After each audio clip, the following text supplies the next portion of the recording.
Hey, don't open that Google Doc. We'll tell you why. Also, Facebook announces earnings, and Mark Zuckerberg says the company is hiring 3,000 people to review violent content. Plus, the head of AI at Microsoft is an expert on artificial intelligence ethics. Is it enough to prevent the impending robot apocalypse? Find out next on Tech News Today. This is Twit. Bandwidth for Tech News Today is provided by CashFly at CACHEFLY.com.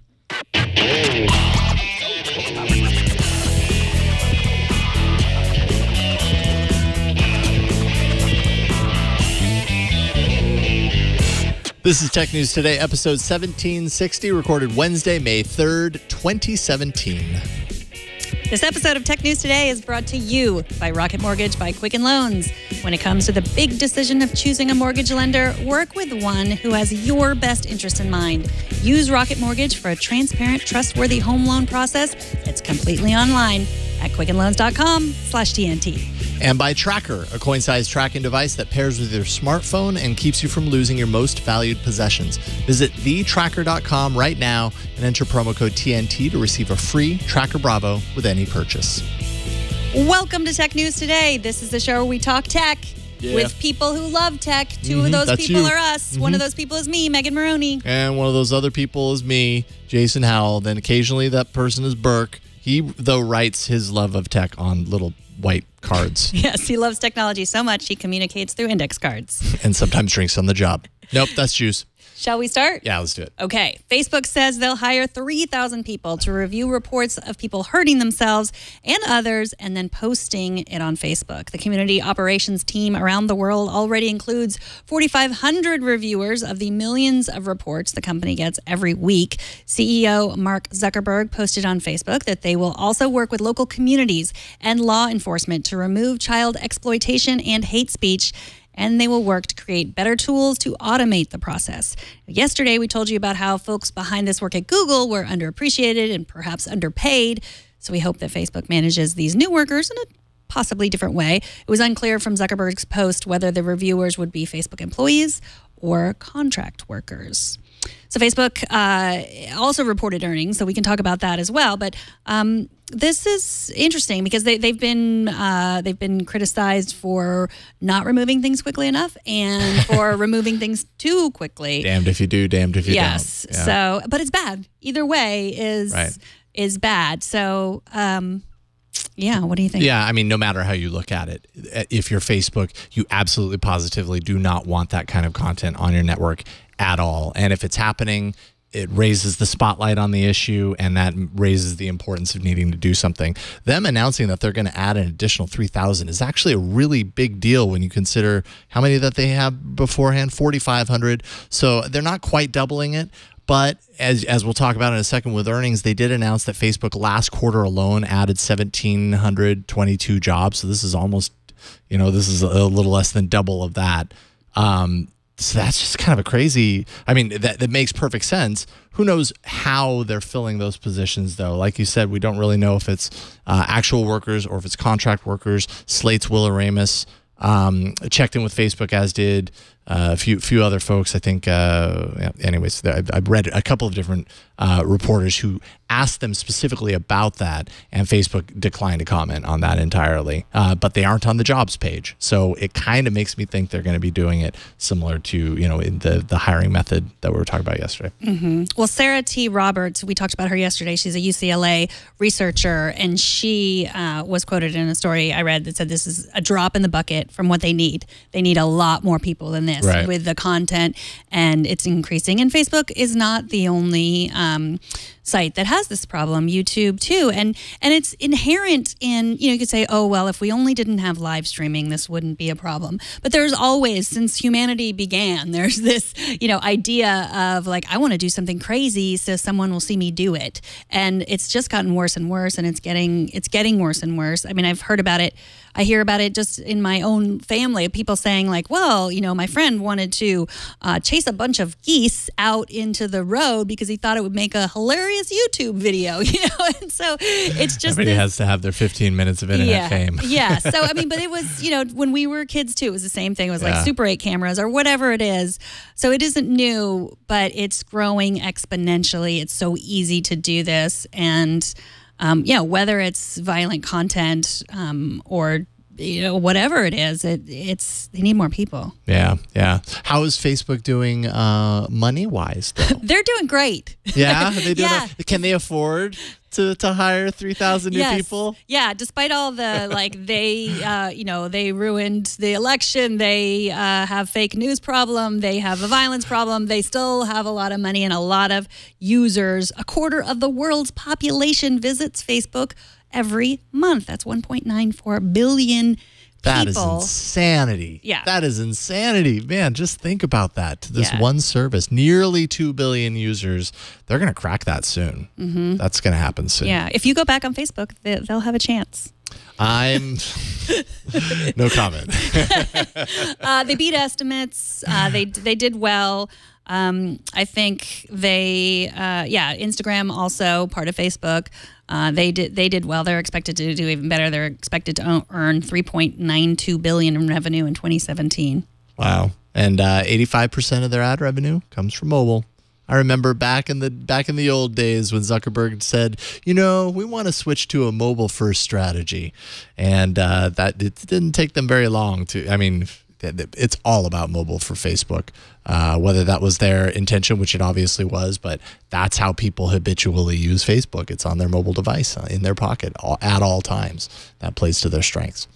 Hulu has long been online with its own service, looking to kind of appeal to cord cutters so that they can have legitimate access to current on-demand content from television networks. And now Hulu is getting into the live content game with Hulu Live TV. It's a new paid service tier that brings 60 or so live channels for $39.99 per month, with 50 hours of cloud DVR included with that, with the option to add premium channels like Showtime for an additional monthly fee. In this case, it's $8.99 for Showtime. Another additional monthly fee of $19.99 adds 200 hours of cloud DVR, so you can increase your cloud DVR capacity. You can also skip commercials for recorded content and have unlimited screens that can connect to the service at home. So if you have a large family, you want them to all have access and they all have their own devices, no limits there. But definitely tacking on the extra cost features here. Like if you're doing that, you're paying $60 some odd per month for Hulu, and you're still not getting Viacom, so no Comedy Central, Nickelodeon, not getting Discovery, AMC.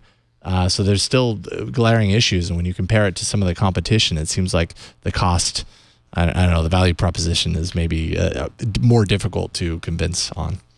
Yeah, these add-ons are really funny. You know, for like you said, for $20 a month, you get all these features, including the ability to be able to skip commercials. Where it wouldn't be nice if just like they delivered it without commercials. That's maybe that could be another $40 a month or something like that. So it's just in beta, right? The beta is launching today. Are you going to try it? Yeah, I am. I'm actually probably going to be doing some sort of a first look for new screensavers for this weekend. But I'm definitely going to look into it. I'm very curious because YouTube TV came out not too long ago. I've been enjoying that, although I haven't been watching very much on it lately. But I've been enjoying that nonetheless, and I just got to see where how the cost kind of stacks up in comparison. Because now, man, it's, you know, we're kind of now where we were a few years ago with music streaming services. Now suddenly everybody has their own live TV service, and they're all just different in certain ways, and you really have to kind of dive in there and figure out what are the features or what are the channels that are most important to you, and then the user experience is another big one, and platforms that it exists on, in order to find the solution that's best. But none of them are perfect. Right? Yeah. You know? Like I wish you could just say, "Here's what I want. I want to watch this, and this, and give me something like that." And there's never going to be that, and we have to just accept it. I think I've been using YouTube TV too. I don't know if I've paid yet. I know it was the first month was free, and I have no idea if it's if I'm just going to see that, $19 or $20 charge and just be like, oh, I forgot to cancel, because I don't like it. And, I have Hulu, I have Netflix, I have HBO Go. So that's good enough. My husband wanted to watch sports, but a lot of it comes on TNT, which YouTube TV does not have. So it's like this kind of dance between. This has TNT. I know this has TNT. And so you're using Hulu though. Do you have a paid? What do you pay for Hulu? It's like $9 a month or something. Okay, so I mean, in that case, this actually makes a lot of sense for you, because the paid service for Hulu TV includes those lower paid tiers. So basically, that includes access to the on-demand content. Ad-free is like an additional $4. There's a lot of add-ons. That's what kind of I don't like about the Hulu offering, is that there's so many little and for a couple of dollars more you get the blah blah blah. But I guess that's flexibility built in. But if you're already paying $9 for part of Hulu, subtract that from the $39 and you get live TV for $30 a month on top of what you're already doing, and you get all the benefits of what you already know. That is a good point. Yeah, I love Hulu. Like, that's how I watch Fargo. That's how I watch Blackish. That's how I watch Modern Family. Like, those are some of my favorites. I actually find myself lately watching more Hulu than I do Netflix, interestingly enough. That's very interesting. Yeah, so I mean, there's some good stuff here going on, though. So the base package does mean no forward or rewind during commercials. I think just to reiterate, and that's the same in YouTube TV too. Right, that's annoying. So it's kind of something you just deal with, I guess, if not DVR. Because the paid Hulu has I have no commercials.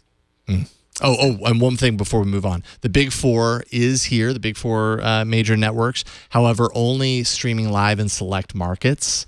So there are some markets that this would be launching in where you can't get the live stream of the Big Four major networks. But because the regular on-demand service is built in, mostly you can get that stuff on demand the next day the way you have been able to through Hulu. So hopefully that kind of helps ease the transition, I suppose. Right. And Hulu's also creating some really good original content. Handmaid's Tale, which I haven't gotten a chance to see yet, but which is supposed to be great.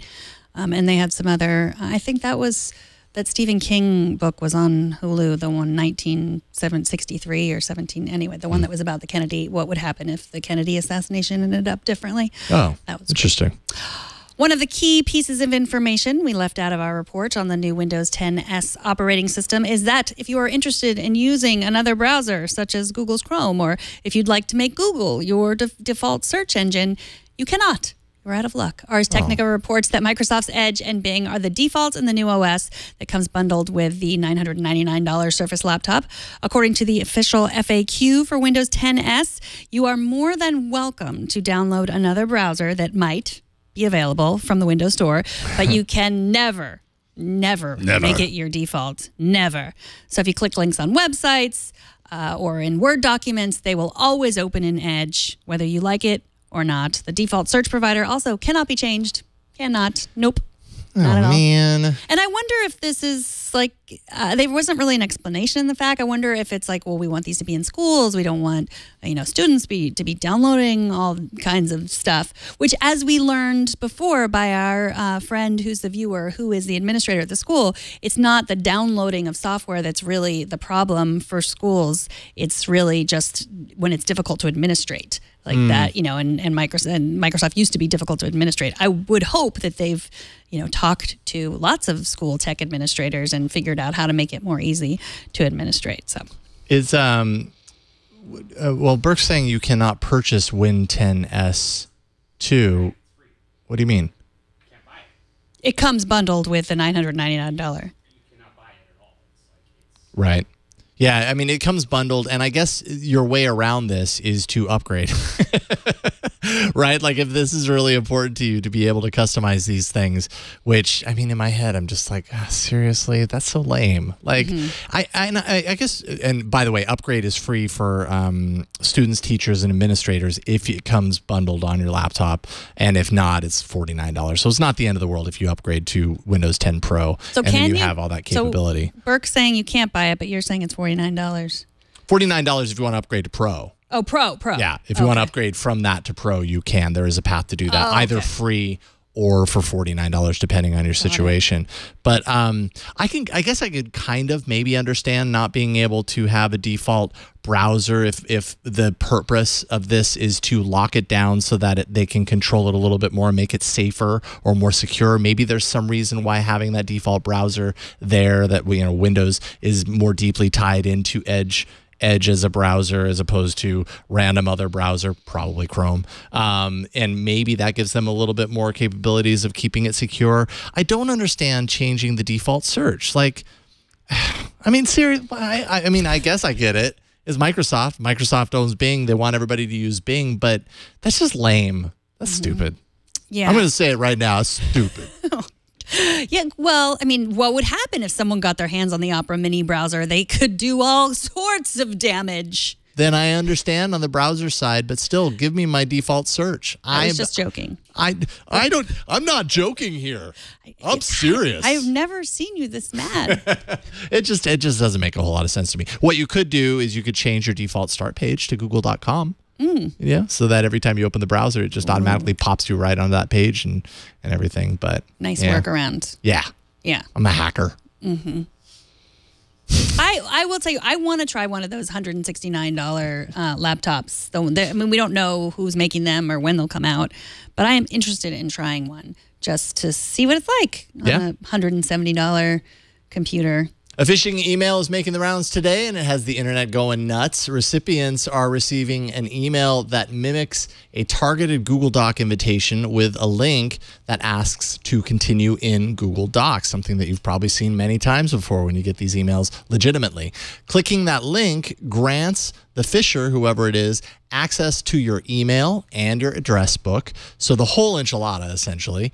What's worse, the destination, once the link is clicked, isn't some site with a URL that would be easy to detect and then reject. Instead, everything stays within Google's system, kind of making it more difficult to discern that something is, in fact, wrong. The link basically takes you to one of Google's standard permission screens where you would click allow. The person that created this third-party app or this web app named it Google Docs. So when it appears on that permission screen, it looks like business as usual. If you've ever seen Google Docs needs access to or whatever, it doesn't look out of the ordinary. Doesn't it seem like someone at Google should have made it so you couldn't name a web app Google Docs?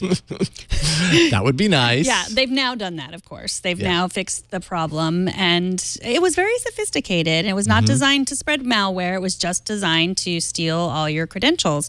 And it looked totally sophisticated, except for that the email appeared to come from HHHHHHHH. Yeah, right. There's always a tell somewhere. Yeah. The problem is if you didn't see that and you actually clicked through, then suddenly you're taken to this portal that looks completely legitimate. And you have to be so aware on these things. I've gotten to the point to where many times I'll get an email from a service I know I'm signed up for that says, I need to change a setting or whatever. And like, I don't click those links anymore. I just open up a new browser, go into it and do the long form method because God, I just don't trust most of these links that happen like that anymore. Trust no one. Google says that if you think you've been affected, you can go to g.co/security checkup.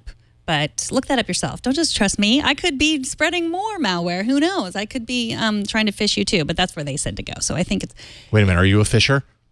Are you a Phisherwoman? Phisherwoman? Phisherwoman? No. Change your password, too. It's a good idea if you think that you might have clicked on this Google Doc. Yeah. And, the standard recommendation of two-factor authentication, but don't lock yourself out of your own account, please.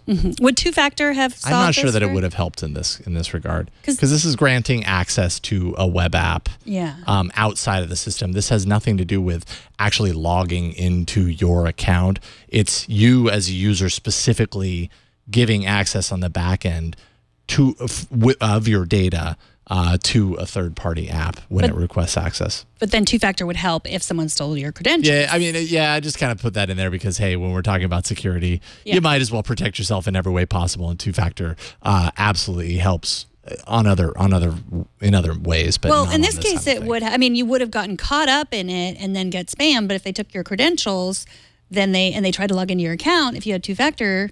But I don't know if they're actually getting your credentials here. I think what they were getting, from what I could understand, is they were getting access to the content from your email and your contacts, and actually then spamming everyone in your contacts list and spreading it out even further. So it's not necessarily that they ended up with your ID and your password. It's you've granted them access to a specific compartment of data that is associated with your Google account.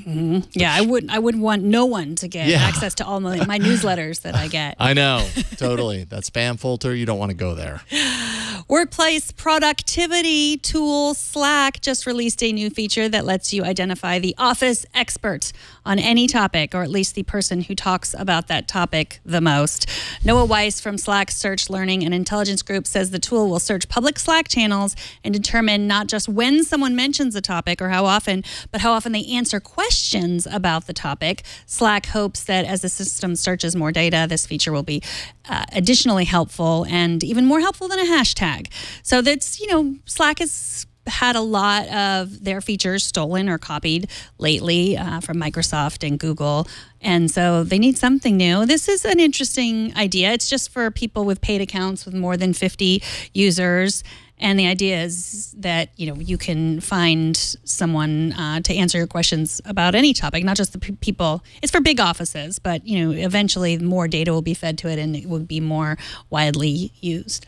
Yeah, I mean, we use Slack for this show in many ways, kind of have a few different rooms, one for how I watch and, some other rooms for kind of content from fans and chat and all that general stuff. And even in our limited use, sometimes I feel a little overwhelmed with like the number of chat rooms and like kind of remembering where I need to go for what or whatever. I can't even imagine, like Slack is great, don't get me wrong. I can't even imagine using it in an organization with like 100 or more people all in the same Slack, conversing, creating rooms all over the place. So what Slack is doing here is it really seems like they're trying to kind of take it from these individual siloed rooms and make it just better, a better project management tool for a larger organization based on kind of like smart search between all of those destinations. And I think you really have to go there with something like this, because it's a great tool, but you can get lost in the weeds really quickly if it just goes out of control like that with that many people, I have to imagine. Yeah, and finding someone who knows about a topic, I think all businesses should have that. I mean, that's kind of universal. We were talking about that the other day. Like, we want to have a list of all the people we can call who are Apple experts, or all the people that we can call who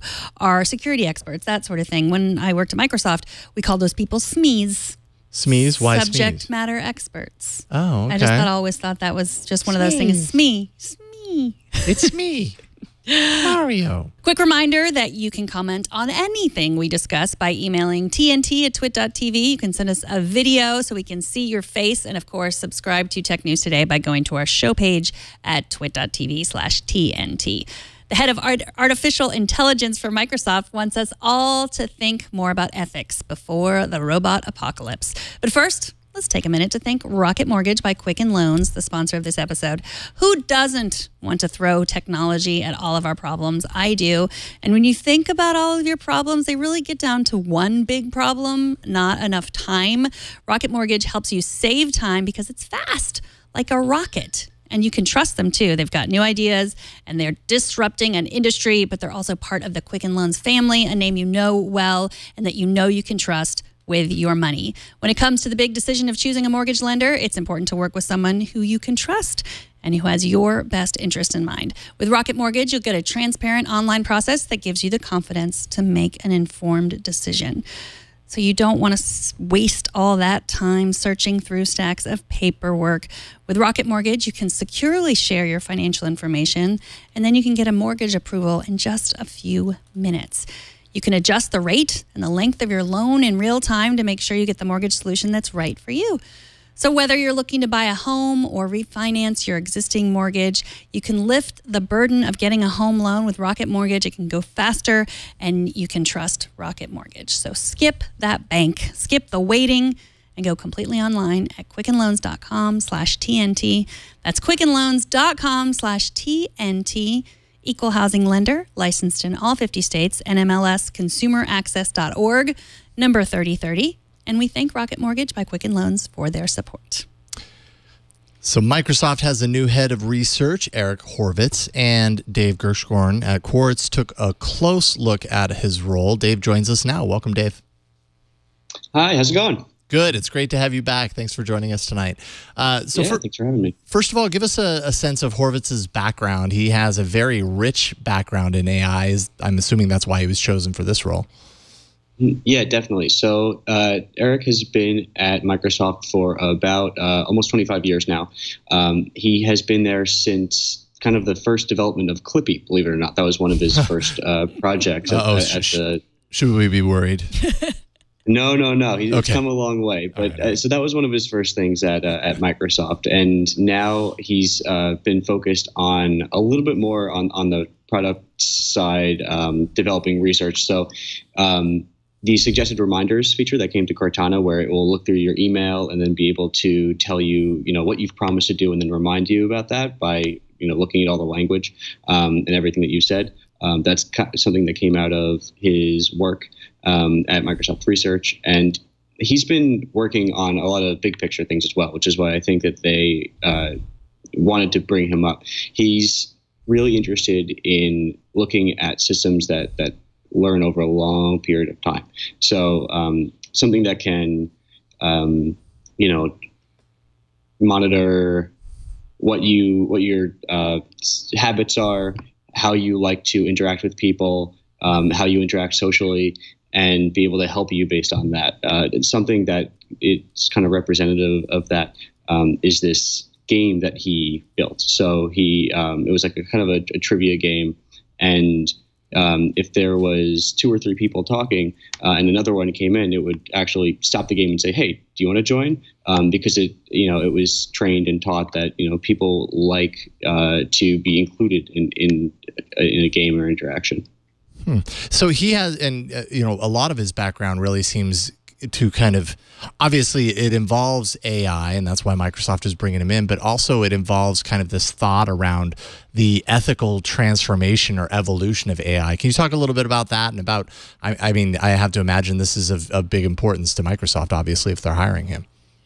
Of course. So Eric was one of the first people from the bunch of researchers I spoke to that was actually really interested in this idea of AI safety. He was the president of AAAI, which is a industry trade organization, and it is kind of the largest one. It dictates a lot of it has the pulse of what's going on in the AI community. So he was the president from 2007 to 2009, and he made the whole theme of his presidency what happens when you put AI out in the wild. Now, 2007 to 2009 was before a lot of the AI boom that we had today. It was before, Google started putting machine learning in everything. It's before all these research labs started cropping up. And it was before AI was in really the wild at all. So he kind of saw this coming, and the people I spoke to said that he was one of the first to see that this boom was going to come. And it's actually funny because Andrew Ng, who used to be the chief scientist at Baidu, was actually there and gave a talk in this conference that he held in 2009, the Asilomar conference. And he gave this talk on neural networks. And that conference is kind of one of the first times that people took AI safety out of academia and started thinking about it in what happens if this is actually in the real world. So he took that and then he kind of continued it into this 100-year study at Stanford, which started in, I believe, 2014. And he's self-funding that with his wife. And now he's a part of this partnership on AI, which is Apple, Amazon, IBM, Facebook, and Microsoft. And they are, I think I said got everybody. And it's basically best standards practices on how to keep AI unbiased and safe and accountable and transparent.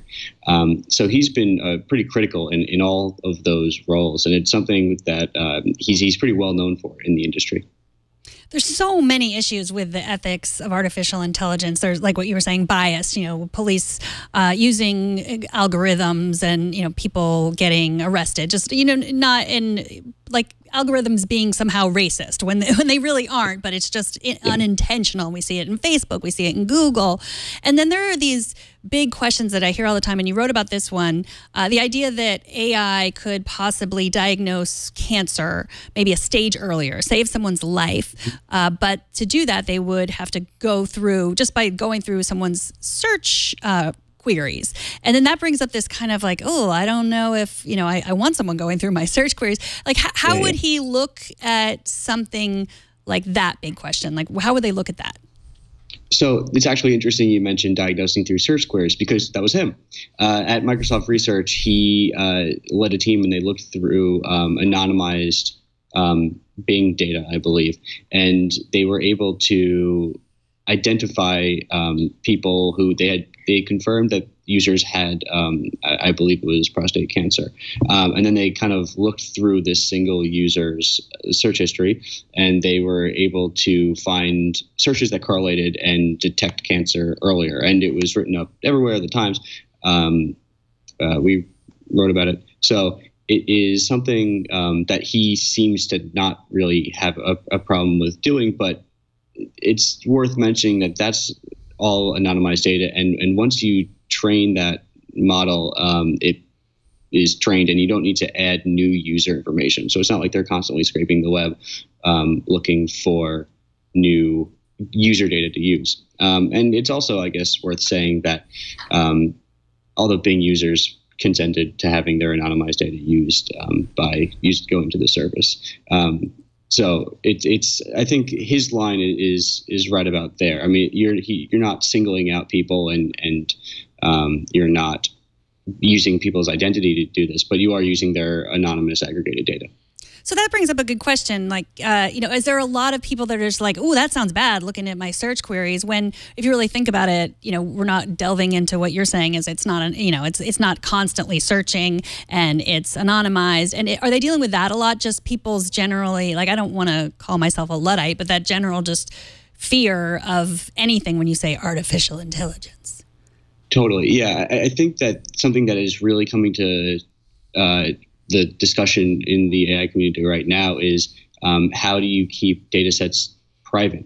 There's this new kind of, in the last decade, idea of differential privacy, and a data set, which is, that could be everyone's search history, that could be everyone's login, or it wouldn't be their login, it would be everything else. It would be, what they clicked on, when they clicked on it, how often they click on things. It's a formula, and something can be differentially private, which means that no matter what happens, you can't find their identity based on that data set.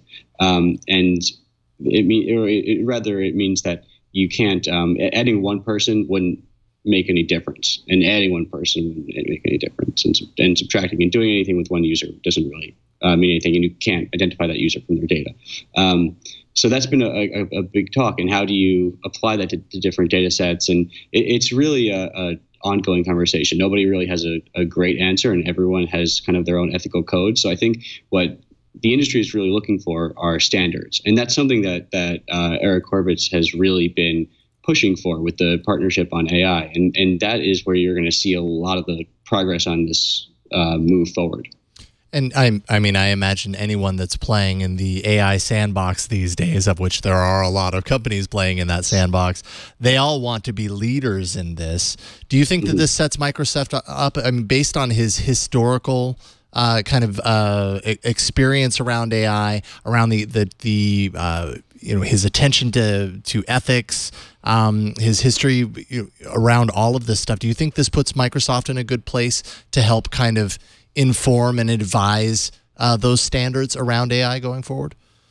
I think it does. What this kind of gives that Microsoft that it didn't necessarily have before is kind of their biggest name in AI leading the general research. So he's at the head of all research apart from the Asia Research Lab, and so he's also setting up a new AI effort within the Redmond Lab, and what they are meant to do is to take all of the research and see what products it's going to fit into in a much more formal way. And I mean, he's one of the people that is kind of he's like kind of the first wave. He's been working on this for almost 30 years now. He's pretty well respected in the industry. It definitely gives Microsoft a little bit more clout in the research community. Microsoft, Facebook has Jan LeCun leading theirs. He's a super big name, one of kind of like the foundational people. Google has Jeff Hinton advising. They have like kind of a big name, and of course Jeff Dean, who was really formative in the Google Brain project, as well as Andrew Ng, who helped start it with a whole host of other names. So Microsoft kind of has their own kind of like original researcher leading the team now.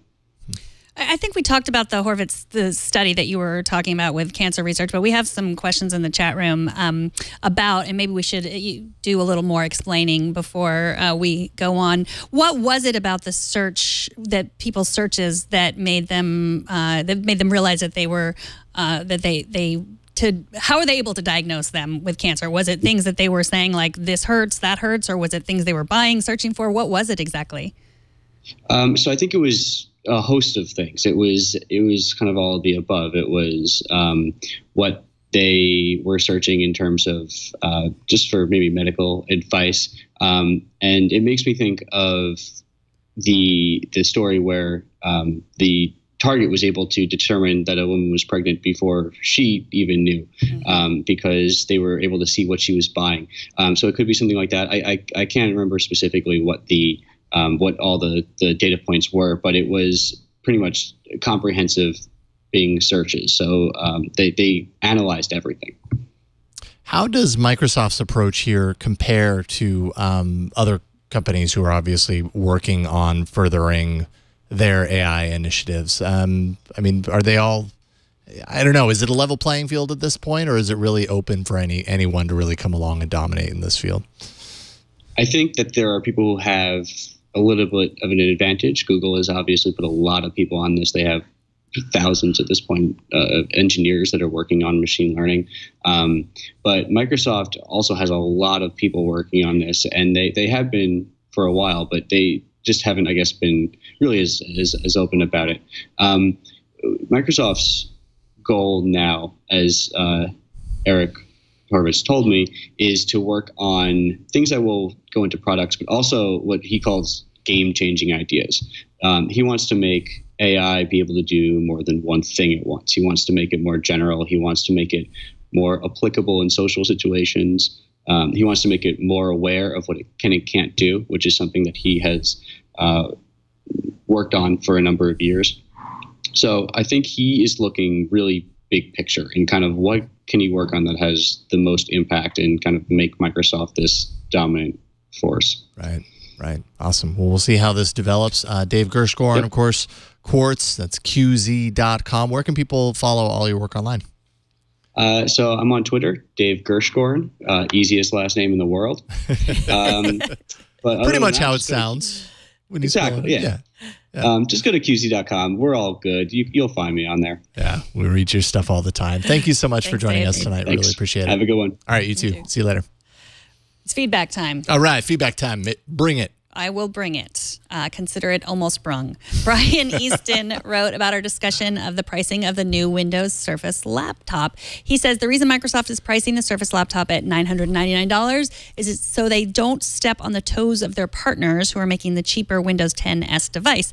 As for being able to take a laptop through school, I can only presume they meant starting as a freshman in high school and going through graduation, at which point you would upgrade to Windows 10 Pro and take it to college and live happily ever after. I added that part. As long as the battery holds up, this doesn't seem unreasonable. Now that makes so much more sense. That makes way more sense. Beginning at the start of school, like kindergarten, you're gonna.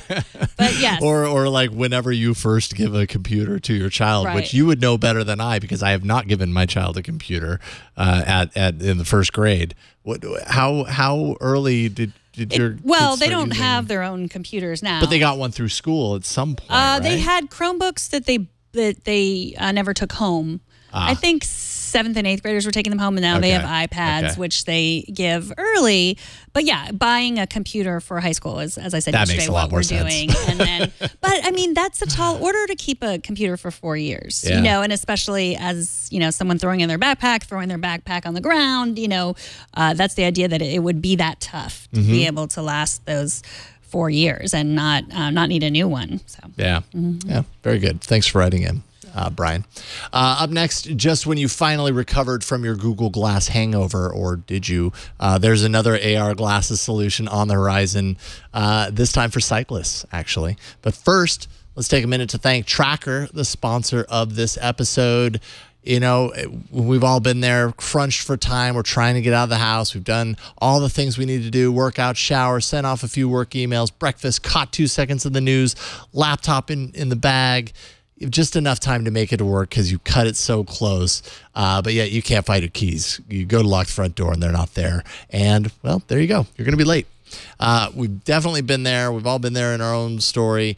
Now with Tracker, you never have to worry about losing your things again. The Tracker Bravo is a coin-sized device constructed with anodized aluminum for the thinnest, most durable tracking. Locate misplaced keys, wallets, bags, computers in seconds. You just pair Tracker to your smartphone, attach it to any item that you like, and you'll find its precise location with the tap of a button, and that's all there is to it. Lose your phone, you can press the button on the Tracker device, and it kind of works in reverse. You could also ask your Amazon Echo to locate the phone, and your phone is going to ring even when it's on silent. Your phone can track up to 10 devices at once, and family sharing is allowed here. It lets you track the same Tracker Bravo from multiple phones. Customize two-way separation alerts so you're notified before you leave your item behind. With over 4.5 million devices shipped, Tracker has the largest crowd GPS network in the world, so your lost item is going to show up on a map, even if it's left miles away. The Tracker app records its last known location. Then when another Tracker user comes within a 100-foot range of your item, you'll receive a GPS update of where your item is located. The distance indicator now on the Tracker app will show you if you're getting closer to your items. You can kind of make a game out of it, sure. And with a 30-day money-back guarantee, there's no reason not to give it a try. So stop losing your stuff today. Go to thetracker.com right now and enter promo code TNT. You'll get a free Tracker Bravo with any order. That's TheTracker.com, promo code TNT for your free Tracker Bravo with any order. TNT's fan of the day is Hokey CPE 2000, real name, on Twitter, who sent this screenshot of, quote, GS5 watching David's S8 Plus from a few episodes ago that was watching Luke's Ford. So a chain not from yesterday, but like we were saying, we're forking this chain, much like OEMs fork Android. So here we go. There are no rules when you play this game. Thanks for playing Hokey, for short. I'll just call you Hokey from now on.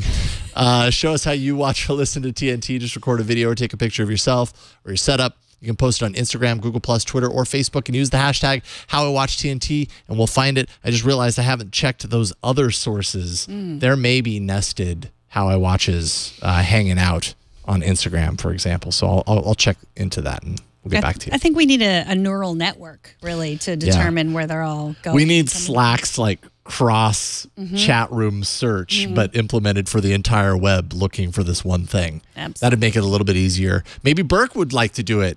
No, he's just commenting that this is totally low-hanging fork. Is that what you're saying? Cyclists, listen up. A drone company called Elbit Systems is about to start selling augmented reality goggles with map projection overlay. The goggles for bicyclists use the same technology designed for fighter pilots. It's similar to the object avoidance technology that's currently in development for driverless cars.